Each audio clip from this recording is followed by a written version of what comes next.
नमस्कार. प्रतिविश्व एक श्रवणोत्सव या यूट्यूब चॅनलवर मी डॉक्टर प्रतिमा जगताप आपणा सर्वांचं सहर्ष स्वागत करते. सुरुवातीलाच महात्मा ज्योतिबा फुले यांच्या पवित्र स्मृतींना विनम्र अभिवादन करूया. मित्रमैत्रिणींनो, एक स्त्री शिकली तर अवघं कुटुंब शिक्षित होतं आणि पर्यायानं अशी शिक्षित कुटुंब अवघा समाज शिक्षित करतात. शिक्षणाचा अधिकार सर्वांना मिळावा म्हणून महात्मा ज्योतिबा फुले आणि सावित्रीबाई फुले यांनी जीवनभर कार्य केलं. ज्योतिबा आपल्या अखंडात म्हणतात, क्षत्रियांनो, तुम्ही कष्टकरी व्हावे, कुटुंबा पोसावे आनंदाने, नित्य मुली मुला शाळेत घालावे, अन्नदान द्यावे विद्यार्थ्यांस.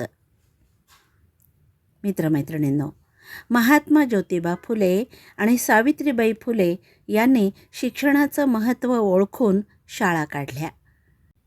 तसाच शिक्षणाचा वसा घेतलेल्या एका संस्थेचा परिचय आपण करून घेणार आहोत. महात्मा फुले विद्यानिकेतन संस्था, हडपसर, पुणे. या संस्थेचे संस्थापक आदरणीय रतन माळी सर, अध्यक्षा स्मिताताई वाघ आणि सचिव प्राचार्य रवींद्र वाघ यांचं शिक्षणाचं कार्य जाणून घेऊयात. चला जाऊया हडपसर, पुणे येथील ससाणे नगरमधील या संस्थेमध्ये. नमस्कार. स्मिताताई नमस्कार. मला सुरुवातीलाच हे सांगा की केव्हा सुरुवात केली तुम्ही, ही पहिली शाळा केव्हा सुरू केली आणि प्रेरणा कशी मिळाली तुम्हाला ते सांगा. ही संस्था 1970 साली सुरू झालेली आहे. हो. याचं कारण असं आहे की आमचे मिसेस ज्या शैलाताई माळे मॅडम यांचं शिक्षण आणि माझं शिक्षण एकच होतं. त्या पण SSC पास होत्या, मी पण SSC पास होतो. आणि त्यावेळेस आम्ही ठरवलं की त्यानं विचारलं लग्नाच्या वेळेस आधी की आपल्याला शाळा सुरू करायची आहे, ते तुम्हाला इंटरेस्ट आहे का, तुम्ही करू शकाल का, तुमची इच्छा असेल तर मग आपण लग्न करू, नाही तर नाही, असं स्पष्ट मी त्यावेळी विचारलं. बर. म्हणजे बघा, काही लोक हुंड्याविषयी अटी घालतात, लग्न करायचं म्हणजे काय किती वेगवेगळे ह्या सगळी भौतिक सुखांबद्दल विचारत असतात, तेव्हा त्या कन्येला ते हो म्हणत असतात. पण इथं मात्र किती अट वेगळी आहे. मित्रमैत्रिणींनो, बघा की मला शाळा चालवायची आहे, तू मला साथ देशील का. पुढे त्यांना मी जेव्हा विचारलं तर ते म्हणाले मी हो.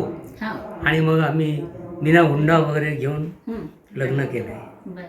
त्यावेळेस आमचं एका मंदिरामध्ये, आमचं महादेवाच्या मंदिरामध्ये आमचं लग्न झालं त्या काळात. आणि त्यांना म्हटलं आपल्याला लगेच जायचं आहे, लग्न झाल्यानंतर इथे थांबायचं नाही आपल्याला, कारण आमचं गाव लांब आहे ना इथून. तर त्यांना म्हटलं आपण पुण्याला आपली शाळा सुरू करायची, गेल्या काम सुरू करायचं आहे आपल्याला. तर ते म्हणाले ठीक आहे. मग आम्ही 2 दिवस थांबलो तिथे, सगळी तयारी केली आणि आम्ही पुण्याला आलो. पुण्याला आलो त्यावेळेस येण्याच्या आधी आम्ही आलो त्यावेळेस, त्याच्या आधी मी इथे शुक्रवार पेठेमध्ये राहिलो. शुक्रवार पेठेमध्ये माधवराव वासुदेव ओक हे कुटुंब होते आणि त्यांच्यामुळे मी या ठिकाणी त्यांच्याकडे राहिलो. मी 6 वर्षे त्यांच्या घरी राहिलो शुक्रवार पेठेमध्ये. बाजीराव रोडलाच आहे. आणि त्यांनी 1 वर्ष जेवण आणि कंपनीमध्ये लागलो होतो मी. ॲक्युरेट इंजिनिअरिंग कंपनीमध्ये मी लागलो होतो. आणि ज्यांनी मला लावलं ते उत्तमराव जाधव साहेब धुळ्याजी, त्यांनी मला त्या ठिकाणी नोकरी लागली. आणि पगार मला 50 रुपये महिन्याला होता. 50 रुपये महिना फक्त.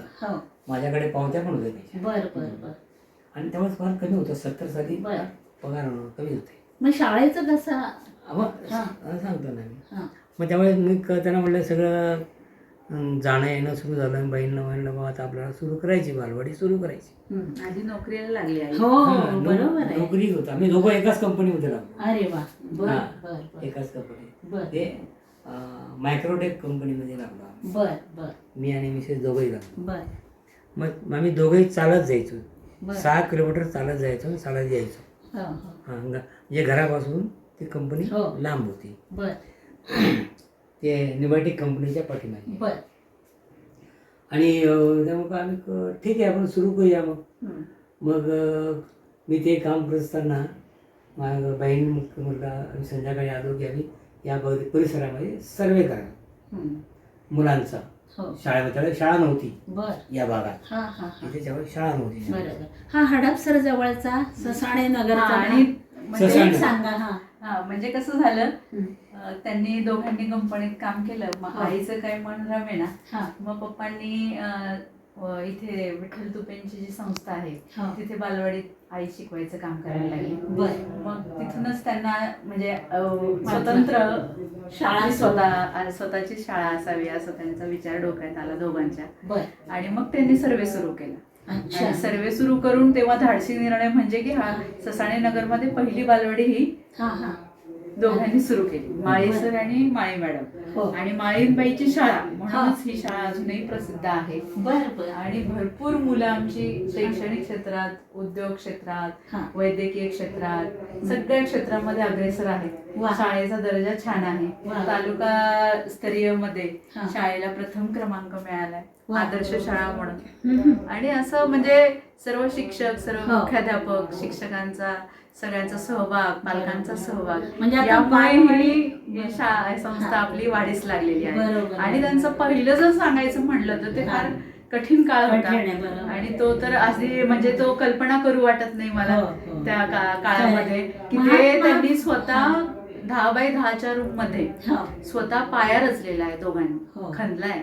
हो ना आणि मग तेव्हा ते घरकुल उभं राहिलं आणि त्यात मुलं शिकली. 8-10 मुलांपासून हा ही संस्था आता 5 ते 7 हजार विद्यार्थ्यांपर्यंत गेलेली आहे. बर विविध ठिकाणी विविध पप्पा तसे टेल्को कंपनीमध्ये नोकरीला लागले. हा आणि मग मित्र त्यांना सांगू लागले की तुमच्या ह्या शाळेचं इतकं नाव आहे तर वारजीला सुरू करा, कात्रजला सुरू करा, आंबेगावला सुरू करा, हा. लोणी परिसरात 17.5, बरं. काळेपडळ हा. अशा विविध ग्रामीण भागामध्येच त्यांनी ही सुरू केली. ज्ञानगंगा पोहोचवली सगळीकडे. खरंच खरंच खूप छान. आणि महात्मा फुले विद्यानिकेतन संस्था पुणे असं त्याला तुम्ही नामकरण दिलं, त्या संस्था स्थापन करून.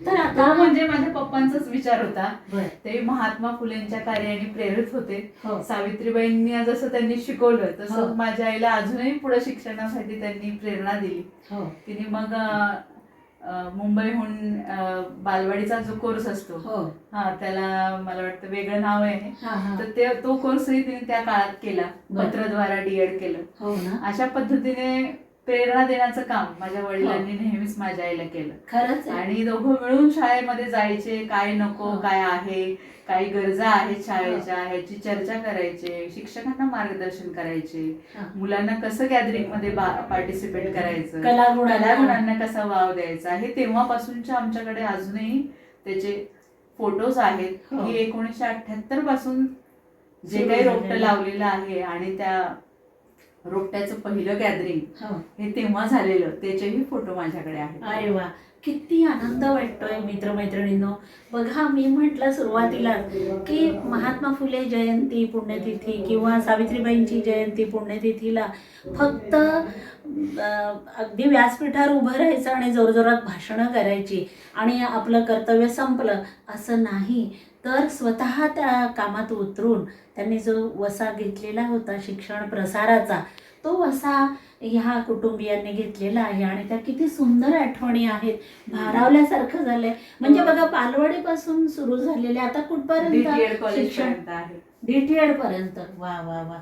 बघा 11वी पण 12वी पण आर्ट्स, कॉमर्स, सायन्स सायनगरला आहे. हा हा आणि DTED कॉलेज आमच्या आई जेव्हा कैलासवासी शैलाताई रतनमाळी वारल्या हा 2000 साली बर 23 मार्च, हा, हा. त्याच्यानंतर पप्पांची अशी इच्छा होती की तिच्या नावाने DTED कॉलेज सुरू व्हावं. हा, हा. आणि त्याच्या ज्या प्राचार्य आहेत हा. उज्ज्वला सावंत, हो. ह्या अगदी महाराष्ट्रात पहिल्यांदा आमच्या कॉलेजमध्ये सर्व मुलांचे ऍडमिशन होतात, हो. मग इतर संस्थांमध्ये ऍडमिशन होतात. इतकं त्यांनी नाव लौकिक मिळवलेलं आहे. अरे वा वा. आणि खूप छान कार्य हो. हे सगळं असताना ज्या काळामध्ये खरे गरज होते की हुंडाबळी नको, हुंडाबळी झाला नाही पाहिजे समाजामध्ये, व्यसनमुक्ती झाली पाहिजे, विद्यार्थ्यांनी क्रीडा क्षेत्रामध्ये नाव कमवलं पाहिजे.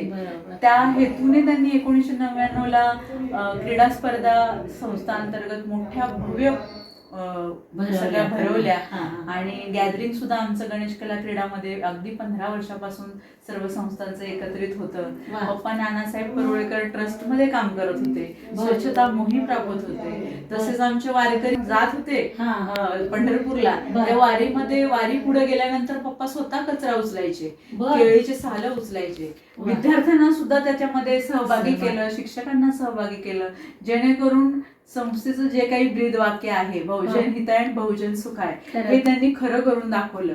आणि आई वडिलांचा वसा हा आता आम्ही सध्या दोघंही नवरा बायको पुढे नेत आहोत आणि आम्हाला त्यांचं संपूर्ण मार्गदर्शन आहे, त्यांचे आशीर्वाद आहेत आणि तुमच्यासारख्यांचे सुद्धा आम्हाला पाठबळ आहे की जे काही आम्ही करू त्याला तुमची फुल फुलाची पाकळी आम्हाला नेहमी मदत किंवा अगदी छान मार्गदर्शन तुम्ही करताय. नक्की ते आम्हाला खरंच खूप हृदयस्पर्शी आहे. अगदी खूप अभिनंदन करावं असं वाटतंय. खरोखरी अतिशय म्हणजे सगळ्या समाजाला आदर्श ठरावी अशी बाप लेकीची जोडी आहे. आई गेलेली आहे पण आईचा वसा सुद्धा पुढे घेतलाय, ते काम सुरू केलेलं आहे आणि किती गोष्टी या संस्थेद्वारे किंवा या कुटुंबियांद्वारे केल्या जात आहेत.